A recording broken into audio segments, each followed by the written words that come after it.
तो दोस्तों good afternoon. तो आज आपका मैथ क्लास 10th का मैथ एनसीईआरटी क्वेश्चन जो चल रहा है, इसका प्रश्नावली 1.2 का भाग 2 लेके आज हम आए हैं। इससे पहले भाग 1 में क्वेश्चन नंबर 1 से लेके क्वेश्चन नंबर 3 तक हमने बता दिया था।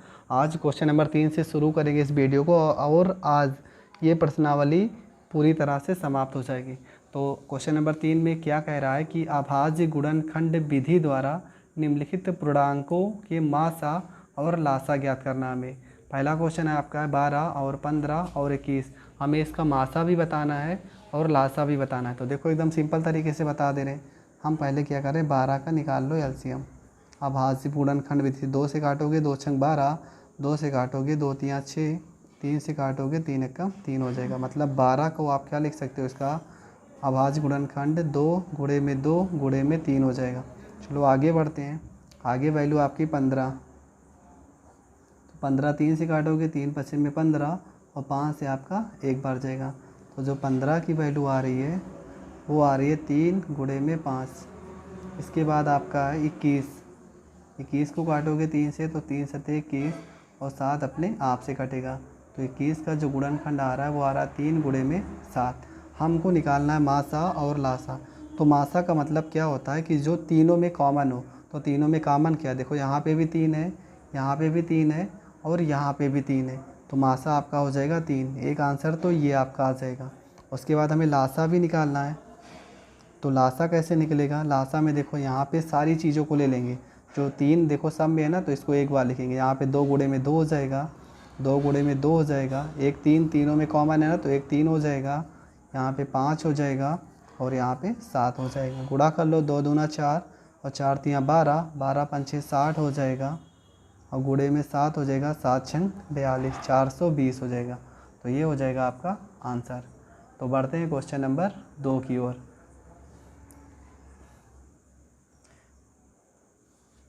क्वेश्चन नंबर 2 में आपका जो है, क्वेश्चन नंबर 2 में आपका है 17, 17 है, 23 है और 29। तो हमें इसका मासा और लासा निकालना है। तो मासा और इसका लासा निकालना है। अब एक चीज़ ये देखेंगे इस क्वेश्चन में कि हमारा जो 17 है ये एक अभाज्य संख्या है, 23 भी एक अभाज्य संख्या है और 29 भी एक अभाज्य संख्या है। अभाज्य संख्या का मतलब ये कि ये तीनों अपने आप से कटेंगे। तो ऐसा कोई इसमें कोई भी नंबर नहीं है जो इन तीनों को काट सके।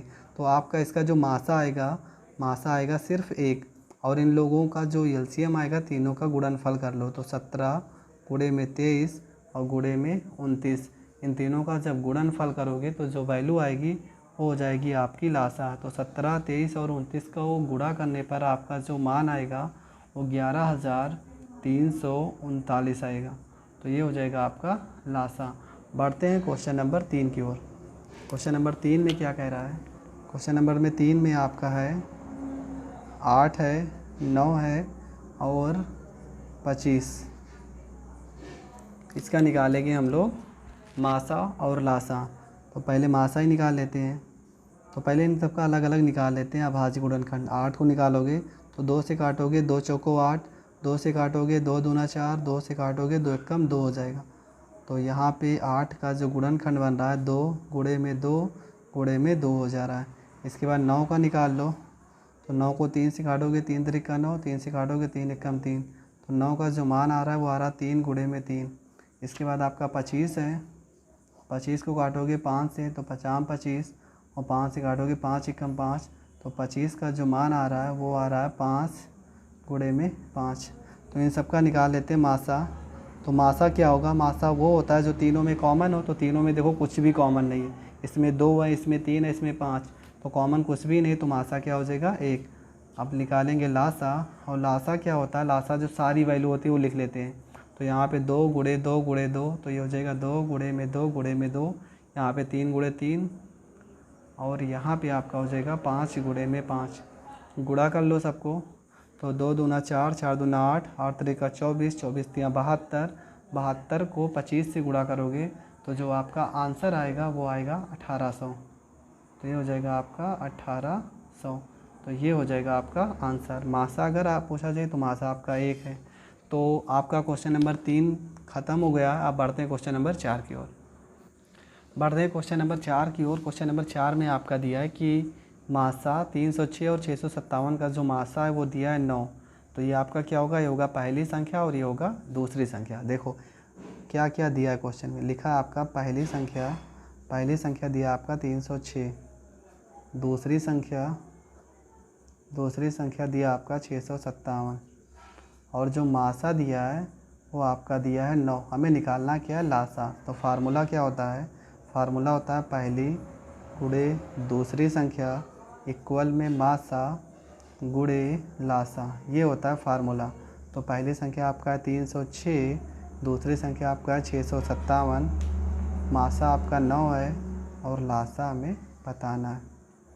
अब देखो ये 9 गुणे में ना, तो इधर आ जाएगा भाग में, तो हम काट देते हैं, यहाँ पे काट जाएगा। देखो 9 से 306 में भाग करेंगे तो 9 तरीका 27 और यहाँ पे 3 हासिल जाएगा तो 36 हो जाएगा। तो 9 चौको 36। यहाँ पे आपका लासा जो आ रहा है वो आ रहा है 34 गुणे में 657 और 34 को जब 657 से गुणा करेंगे तो जो वैल्यू आ रही वो आ रही 22,338। ये आप गुणा कर लेना, गुणा करने पर आपका जो मान आएगा वो 22,338 आएगा और ये हो जाएगा आपका आंसर। बढ़ते हैं क्वेश्चन नंबर 5 की ओर। क्वेश्चन नंबर 5 में हमें बताना है, समझ लो एक प्रकार से सिद्ध करना है कि क्या होगा, जांच करना है।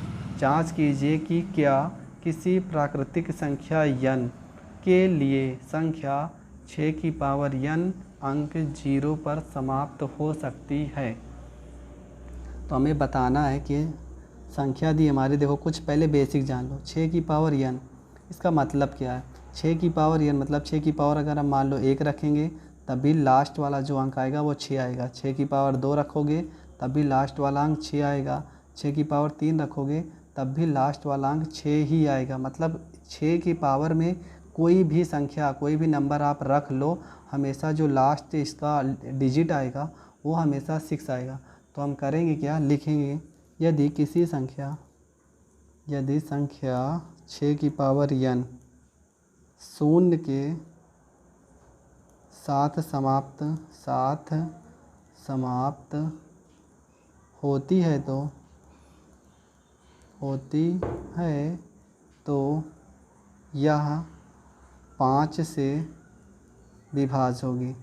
आपको पता है किसी भी संख्या में अगर लास्ट वाला अंक 0 हो, क्या हो, शून्य मतलब 0 हो, तो वो 5 से विभाज्य होगी।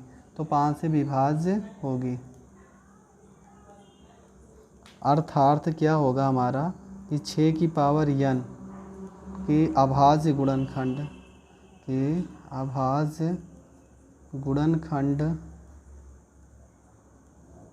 गुणनखंडों में 5 क्या होगा, 5 एक अभाज्य संख्या होगी। 5 एक अभाज्य संख्या है जो कि संभव नहीं है, क्योंकि 6 की पावर n के अभाज्य गुणनखंडों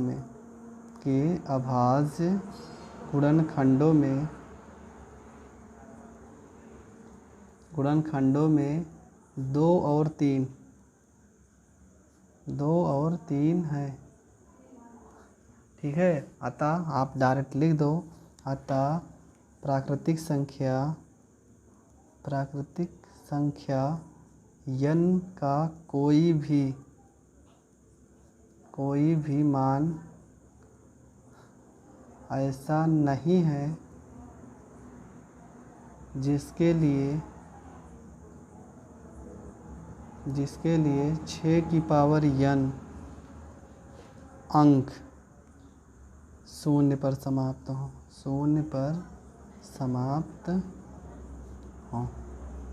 तो ये हो जाएगा आपका आंसर। बढ़ते हैं क्वेश्चन नंबर 6 की ओर। क्वेश्चन नंबर 6 में कह रहा है कि व्याख्या कीजिए कि 7 गुणे 11 क्या लिखा है 7 गुणे में 11 है, गुणे में 13 प्लस में 13 और 7 ये आपका वैल्यू है जो 7 गुणे में 6 गुणे में 5, गुणे में 4, गुणे में 3, गुणे में 2, गुणे में 1 और प्लस में 5। हमें ये दिखाना है कि दोनों संख्याएं भाज्य संख्याएं हैं। अगर भाज्य संख्याएं हैं तो क्यों हैं, ये हमें बताना है। तो पहले क्या करेंगे, इसका निकाल लेंगे गुणनफल। तो 11 सतह 77, 77 को 13 से गुणा करोगे तो जो वैल्यू आएगी वो आएगी आपका 1001।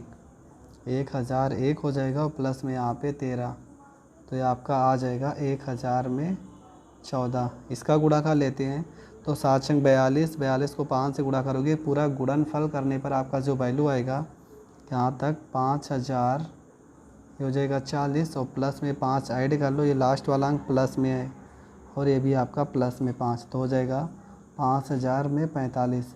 ये वैल्यू आ गई 1014 और ये आ गया आपका 5045। तो इसका निकालते हैं गुणनफल। तो 1014 का निकाल लेते हैं अभाज्य गुणनखंड। 2 से काटोगे 2 पंचे 10 हो जाएगा, यहाँ पे 14, 2 संख्या 7 ले रहे हो, 0 बढ़ा दो, 2 सत्ते में 14 हो जाएगा। 507 को काट देते हैं हम 3 से काटोगे 3 एकम 3 हो जाएगा, 2 हासिल जाएगा 20 हो जाएगा, 3 छक्का 18, 2 हासिल जाएगा 27, 3 नवा 27 हो जाएगा। 169 काट दो 13 से, 13 एकम 13 हो जाएगा, 3 हासिल जाएगा, 13 तिया 39 और 13 अपने आप से कट जाएगा। तो जो मान आ रहा है वो आ रहा है 2 गुणे में 3 गुणे में 13 गुणे में 13। इसको देख ले रहे 5045, तो 5 से ही काट दो, 5 एकम 5 हो जाएगा, ये 0 हो जाएगा और यहाँ पे 0, 5 नवा में 45, 1009 आ गया। 1009 जो कटेगा वो कटेगा आपका, चेक कर ले रहे हैं, 2 से तो कटेगा नहीं, 3 त्रिका 9, 1 हासिल जाएगा, 3 त्रिका 9, 3 से भी नहीं कट रहा, 7 से काटेंगे, 7 एकम 7, 3 जाएगा, तो 1009, तो 1009 आ गया यहाँ पे। तो इसका जो आपका गुणनखंड आएगा 5 गुणे में 1009। हमें देखना क्या, ये हमें इससे गुणनखंड से मतलब नहीं, अभाज्य गुणनखंड से हमें सिर्फ ये बताना है कि जो इसके जो अभाज्य गुणनखंड आ रहे हैं वो क्या होंगे, एक संयुक्त संख्या है, मतलब भाज्य सिद्ध करना कि भाज्य संख्याएं हैं कि नहीं। जब देखो यहाँ पे जो भाज्य संख्या, देखो 2 भी एक भाज्य संख्या है, अभाज्य संख्या है, 2 अभाज्य है, 3 अभाज्य है। जब कई सारी अभाज्य संख्याएं मतलब 2 या 2 से ज़्यादा अभाज्य संख्याएं होती हैं तो यह एक संयुक्त संख्या होगी। अतः यह एक संयुक्त संख्या है। यही हमें सिद्ध करना था कि यह भाज्य है या नहीं। ठीक है, तो अब क्या होगा देख लो, हमें क्या था समझ लो अच्छे से। जब कई अभाज्य संख्याएं होती हैं तो यह एक संयुक्त संख्या का रूप होती है। हमें यही बताना था कि यह संयुक्त संख्या है या नहीं। बढ़ते हैं क्वेश्चन नंबर 7 की ओर। तो इसके बाद क्वेश्चन नंबर 7 है, जो इस प्रश्नावली का क्वेश्चन नंबर 7 जो लास्ट सवाल है। तो क्वेश्चन नंबर 7 में क्या कह रहा है, किसी खेल के मैदान में, मान लो कोई खेल का मैदान होगा, इसके चारों ओर वृत्त की तरीके है, वृत्त की तरफ है। इस मैदान का एक चक्कर लगाने में कोई लड़की है सोनिया, जो 15 मिनट लेती है। इसके बाद जबकि इसी मैदान का एक चक्कर लगाने में रवि जो है वो रवि आपका ले रहा है 12 मिनट ले रहा है। तो हमें ये बताना है कि जब दोनों एक ही स्थान से एक समय पर चलना प्रारंभ करते हैं तो वे पुनः, मान लो यहाँ से चलना शुरू किए तो पुनः ऐसे जा रहे तो पुनः वे दोनों एक स्थान पर कब मिलेंगे। तो ऐसे सवाल को हल करने के लिए हमेशा एक चीज़ याद रख लो, कभी भी कोई भी क्वेश्चन हो, किसी भी क्वेश्चन में अगर चक्कर पूछे, चक्कर लगा रहा है चारों तरफ, तो ऐसे क्वेश्चन में हमेशा हमारा जो निकल के आता है वो एलसीएम निकल के आता है। तो 15 मिनट था और दूसरी वैल्यू जो थी वो आपकी 12 मिनट थी। इन दोनों का हम निकाल लेंगे एलसीएम। तो 15 और 12 का निकालो एलसीएम। 2 से काटोगे 15 हो जाएगा, 2 छंग 12 हो जाएगा, 2 से काटोगे 15 हो जाएगा, 2 तिया 6 हो जाएगा, 3 से काटोगे 3 पछे 15, 3 एकम 3 हो जाएगा और 5 अपने आप से कट जाएगा। तो 2 दूना 4, 4 तिया 12, 12 पंचे 60, जो 60 आएगा। सॉरी, यहाँ पे क्वेश्चन में 15 मिनट ना हो के क्वेश्चन में आपका था 18 मिनट, यहाँ पे आपका 18 मिनट है। तो 2 से काटोगे 2 नवा 18 हो जाएगा, फिर यहाँ 3, सॉरी ये गलत हो गया, यहाँ पे 18 मिनट है ये, तो यहाँ पे 18 कर दो और ये 12 कर दो। तो 2 से काटोगे 2 नवा 18 हो जाएगा, 2 छंग 12, 2 से काटोगे ये 9 हो जाएगा, ये 2 तिया 6, फिर 3 से काट दो तो 3 त्रिका 9, 3 एकम 3 और 3 अपने आप से कट जाएगा। तो 2 दूना 4, 4 तिया 12, तिया 36 और ये जो 36 मिनट आ गया, 36 मिनट के बाद वे दोनों एक स्थान पर दोबारा पुनः मिलेंगे। तो आपका सारा का सारा क्वेश्चन सॉल्व हो चुका है। इसके बाद आपका प्रश्नावली 1 में 3 आएगा, तो वो वीडियो कल तक शाम तक आपके यूट्यूब चैनल पर आ जाएगा। Thank you for watching my video.